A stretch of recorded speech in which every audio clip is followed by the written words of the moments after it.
پیدا کریں۔ حضور نے اپنی فصاحت کے ساتھ، بلاغت کے ساتھ لوگوں کو قائل کیا، اور قرآن مجید کی تاثیر کا یہ اثر میرے کریم رسول نے دکھایا کہ رات کو جب حضور بیٹھ کے قرآن پاک پڑھتے تھے نا، جب یاسین والے نبی خود یاسین کی تلاوت کریں، جب طٰہٰ والے محبوب خود طٰہٰ کی تلاوت کریں، غور کرو نا، جب مدثر والے محبوب خود ان جملوں کو ادا کریں، یعنی جن کے بارے میں آیت آئی ہے، جب وہی یہ آیت پڑھیں کہ اِنَّا أَعْطَيْنَاكَ الْكَوْثَرَ، یعنی جن کا ذکر ہو رہا ہے، جب وہ یہ بات کریں کہ یا ایھا النبی انا ارسلناک شاہدا ومبشرا ونذیرا لتؤمنوا باللہ ورسولہ وتعزروہ وتوقروہ وتسبحوہ بکرۃ واصیلا، جن کے بارے میں آیت آئی ہے، جب وہ یہ کہہ رہے ہوں کہ ورفعنا لک ذکرک، جب وہ کہہ رہے ہوں والضحیٰ واللیل اذا سجا، ذرا اس کیفیت کو دیکھیں جب محبوب خود پڑھ رہے ہوں، اور جو حضور پر آئی ہیں اس کا ذائقہ، اس کا لطف، اس کا انداز بھلا کیا ہوگا۔ حضور جب رات کو پڑھتے تھے نا قرآن پاک، تو جو پکے کافر تھے نا، ابو جہل جیسے لوگ، وہ بھی جھاڑیوں میں چھپ چھپ کے مدینے والے کی تلاوت سنا کرتے تھے، حضور کی تلاوت سنا کرتے تھے۔ یہی بہتر ہے کہ پردوں میں وہ پردہ پوش رہے، وہ اگر پردے ہٹا دے تو کسے ہوش رہے۔ رسول کریم علیہ السلام کی تلاوت کا سننا، قریب جانا، یہ اعجاز ہے۔ حضرت فاروق اعظم کہتے ہیں میں طبیعت کا بڑا ڈاڈا تھا، مزاج کا بڑا سخت تھا، زندگی ہمیشہ ڈٹ کر گزاری، باتوں پر کھڑا رہنا آتا تھا، پر جب میری بہن نے مجھے چند آیتیں سنائی نا تو میں تڑپ ہی گیا۔ کروں آیا سا مار مقامنے نو، ہن مینو مار دے لے چلو، اوے متے عمر دی عمر برباد ہو جائے جتھے عمر سوار دے لے چلو۔ یہ اعجاز ہے رسول کریم صلی اللہ تعالیٰ علیہ وسلم پر نازل ہونے والی کتاب کا۔ پھر حضور نے خبریں دی، نبی پاک نے خبریں دی، حضور نے فرمایا روم فتح ہوگا، وہ ہوا۔ نبی کریم علیہ السلام نے فرمایا شام فتح ہوگا، تو شام فتح ہوا۔ فرمایا ایران فتح ہوگا، تو ایران فتح ہوا۔ سراقہ بن مالک کہتے ہیں ایک گاؤں پر بھی مسلمانوں کی حکومت نہیں تھی، ایک گاؤں پر۔ حضور مکہ مکرمہ سے نکل رہے تھے، مدینہ طیبہ تشریف لے جا رہے تھے، ابھی راستے میں تھے، میں 100 سرخ اونٹوں کے لالچ میں معاذ اللہ حضور کو گرفتار کرنے پہنچ گیا۔ محبوب نے حکم دیا، حضور کا معجزہ میں نے آنکھوں سے دیکھا، میرا گھوڑا زمین میں دھستا چلا گیا، میں نے معافی مانگی، حضور نے معاف کر دیا۔ میں نے سمجھا اچانک ہو گیا ہے، یہ منوانا بھی بڑا مشکل کام ہے۔ شجر و حجر پہچان گئے، انسان کی نظروں میں شاکی رہا۔ یہ کچھ ایسے لوگ ہیں جن کو منوانا توبہ توبہ، ماننے کو تیار نہیں، دیکھ دیکھ کے بھی ماننے کو تیار ہے نہیں، ماننے کو تیار ہی نہیں۔ کہتے ہیں کہ میں نے پھر چاہا آگے بڑھنا، تو پھر زمین کے اندر میرے گھوڑے کے پیر دھنسنے لگے، پھر معافی مانگی۔ کریم تیرے معاف کرنے کی ادا پہ بھی قربان جائیں۔ یہ نہیں فرمایا کہ تو بار بار یوں ہی کرتا ہے، فرمایا معافی مانگتا ہے، جا میں نے معاف کیا۔ کہتے ہیں 3 دفعہ میں آگے بڑھا، 3 دفعہ حضور نے معاف کیا تو مسکرا کے فرمانے لگے تو یہاں مجھے گرفتار کرنے آیا ہے، وہ کیسر روم کا علاقہ فتح ہوگا۔ وہ کنگن جو پہنتا ہے نا ہاتھوں میں، بادشاہ کے کنگن معروف ہیں، وہ تیرے ہاتھوں میں آئیں گے۔ اللہ کرے آپ سمجھیں، یہ جو لوگ ڈری ڈری سہمی اور ہمارے بچے مایوسی کی معاذ اللہ باتیں کرتے ہیں، وہ دیکھیں حضور کس طرح کی گفتگو فرماتے ہیں۔ ابھی ایک گاؤں پر بھی اسلام کی حکومت نہیں، لیکن حضور کا خبر دینے کا انداز۔ کریم فرمانے لگے وہ کیسر روم کے جو کنگن ہوں گے وہ تیرے ہاتھوں میں آئیں گے۔ جناب سراقہ بن مالک فرماتے ہیں کہ میں مسلمان ہو گیا، حضور کا وصال ہو گیا، کنگن نہیں آئے۔ حضرت ابوبکر صدیق کا وصال ظاہری ہو گیا، کنگن نہیں آئے۔ جناب عمر کا دور آ گیا، سراقہ بوڑھے ہو گئے۔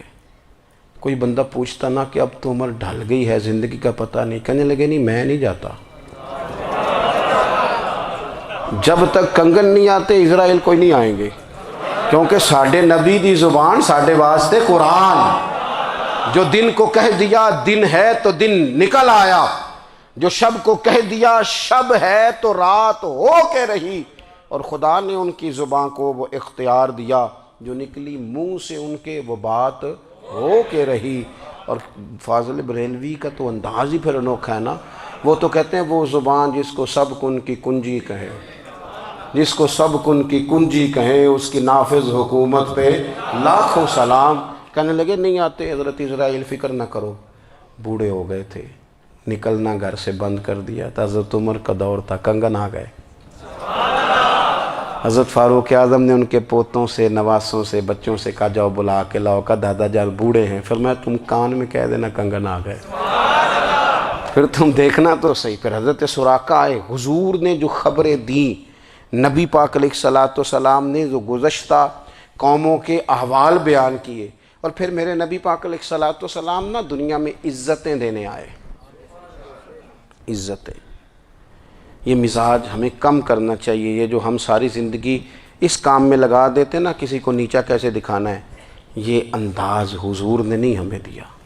آپ دیکھو حضور تشریف لائے تو ہمیں پتہ چلا کہ حضرت یوسف جیسا سونا کوئی نہیں، حضور تشریف لائے تو ہمیں پتہ چلا کہ حضرت داؤد جیسی خوبصورت آواز کسی کی نہیں، حضور تشریف لائے تو ہمیں پتہ چلا کہ جناب عیسیٰ علیہ السلام کا فقر اختیاری کس طرح کا تھا، محبوب تشریف لائے تو ہمیں پتہ چلا کہ حضرت موسیٰ کا جلال کس طرح کا تھا۔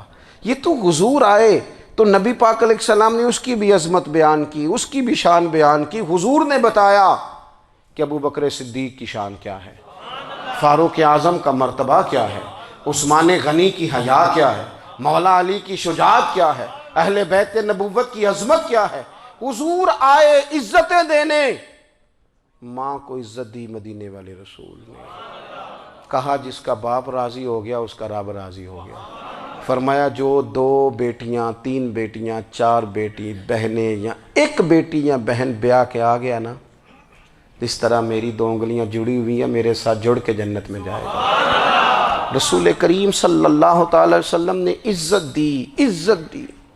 حضور عزتیں دینے، کوئی اعزاز نہیں، ان پڑھ بندہ ہے، سادہ ہے، غریب ہے، مزدوری کرتا ہے، ہاتھوں پہ چھالے، یا رسول اللہ اس کا بھی کوئی اعزاز ہے؟ قربان جائیں، میرے کریم نے عزت دی، فرمایا محنت کر کے روزی کمانے والا تو اللہ کا دوست ہے، یہ اینٹیں اٹھانے والا، یہ مشقتیں کرنے والا، یہ صبح دیہڑی پہ جانے والا، یہ بیچارہ جو اچار سے روٹی کھاتا ہے، تو نے ہر شخص کی قسمت میں یہ عزت لکھی، اور آخری خطبے کی صورت میں وصیت لکھی۔ رسول کریم نے ہر بندے کو اعزاز دیا، عظمتیں دی، حضور عزتیں دینے آئے، نبی پاک علیہ السلام نے اعزازات دیے، حضور نے نوازا، یہ ساری چیزیں میرے رسول پاک کی تشریف۔ اور پھر یہ جو حضور کے صحابہ اور اہل بیت ہیں نا، یہ بھی میرے نبی پاک کی نبوت کی دلیل ہے۔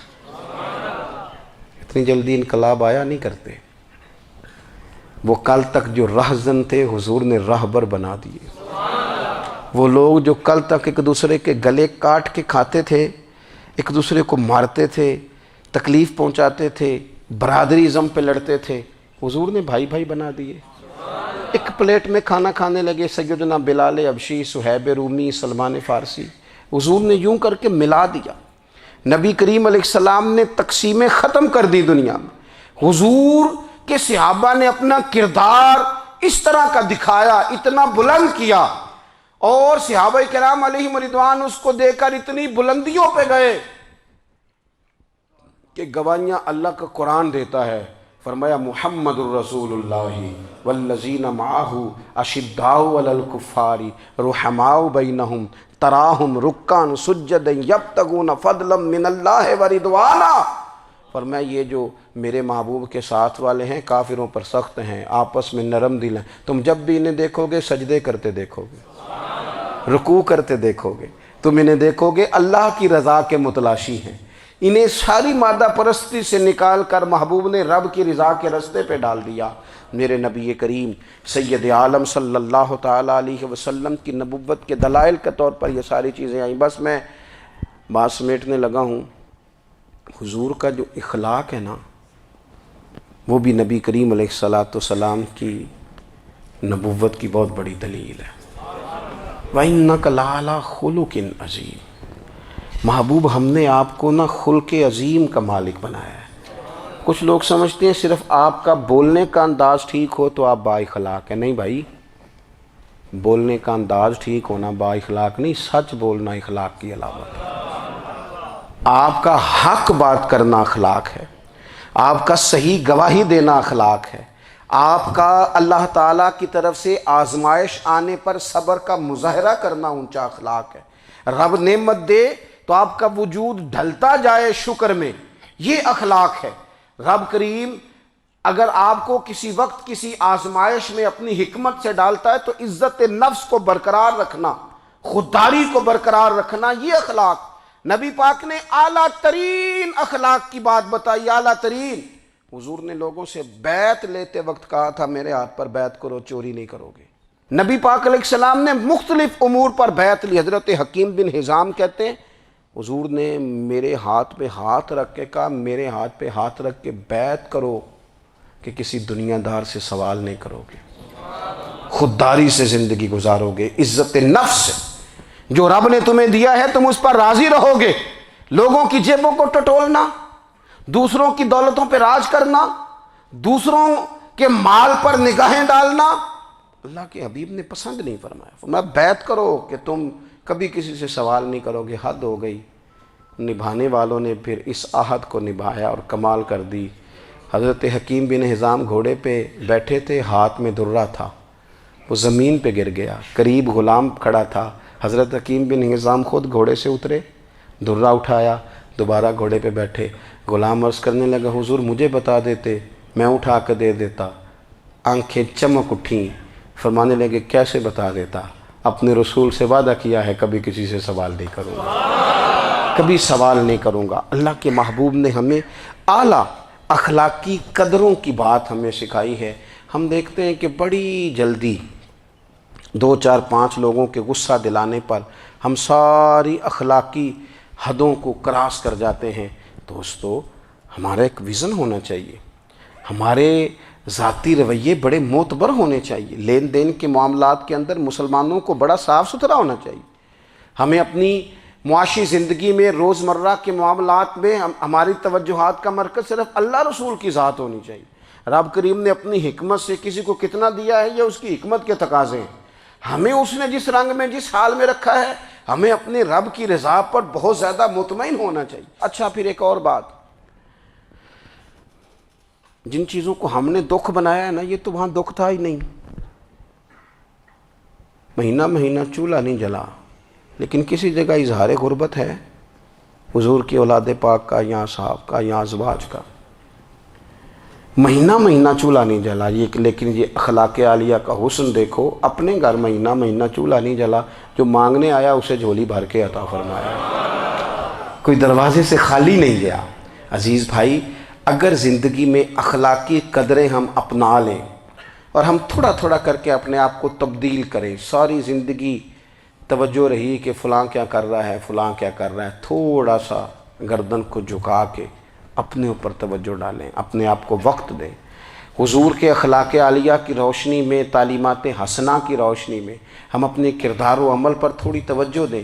اس وقت بہت بڑی تعداد میں امت مسلمہ ہے، اور ایسا نہیں ہے کہ دولت نہیں ہے، دولت سے بھی سرشار ہیں۔ ہمارے ہاں بڑے بڑے انجینئر ہیں، بڑے بڑے ڈاکٹر ہیں، لیکچرار ہیں، ہمارے پاس بڑے بڑے ہاسپٹل ہیں، بڑا کچھ ہے، لیکن کردار و عمل کے بادشاہ، اپنی زندگی تقوی کی روشنی میں گزارنے والے ان لوگوں کی تعداد کم ہے۔ اگر کوئی آج بھی سارے کام نیک کرے لیکن جائیداد میں سے بیٹی کا حق رکھ جائے تو پھر اس نے کیا میلاد منایا ہے؟ اگر آج بھی جو 2 4 لوگ بیچارے اس کے زیر دست ہیں، ملازمین ہیں، ان کے ساتھ اس کا رویہ انتہائی سخت ہو تو اس نے کیا میلاد منایا؟ اگر آج بھی وہ برادری ازم کی بنیاد پر دوستیاں کرے اور چھوٹے بڑے کی وہ تقسیم رکھے، جسے حضور نے فرمایا کہ قبیلے تو تعارف کے لیے، ورنہ کسی عربی کو اجمی پر، گورے کو کالے پر کوئی فضیلت نہیں۔ اگر کوئی آج بھی اس برادری ازم کا قائل ہے پھر اس نے کیا میلاد منایا؟ اگر کوئی شخص آج بھی اپنے آپ کو مادہ پرستی میں پوری طرح دھکیل چکا ہے اور رضا الہی کا مسافر نہیں بنا تو اس نے کیا میلاد منایا؟ اپنی طبیعتوں میں روحانی تبدیلی اور وہ خاص افکار جو حضور اپنے غلاموں میں پیدا فرماتے ہیں، ان افکار کو پیدا کرنا، سوچوں کو بدلنا، سوچوں کو، نظریات کو بدلنا، اپنے روزمرہ کے معاملات کا جائزہ لینا کہ ہم کس طرح آگے بڑھ سکتے ہیں اور کس طرح ہم ایک بہترین امتی اور ایک بہترین مسلمان بن سکتے ہیں، اس پر توجہ دینا، یہ میلاد ہمیں سبق دیتا ہے۔ اللہ تعالیٰ مجھے اور آپ کو عمل کی توفیق عطا فرمائے۔ آخر دعوایا ان الحمدللہ۔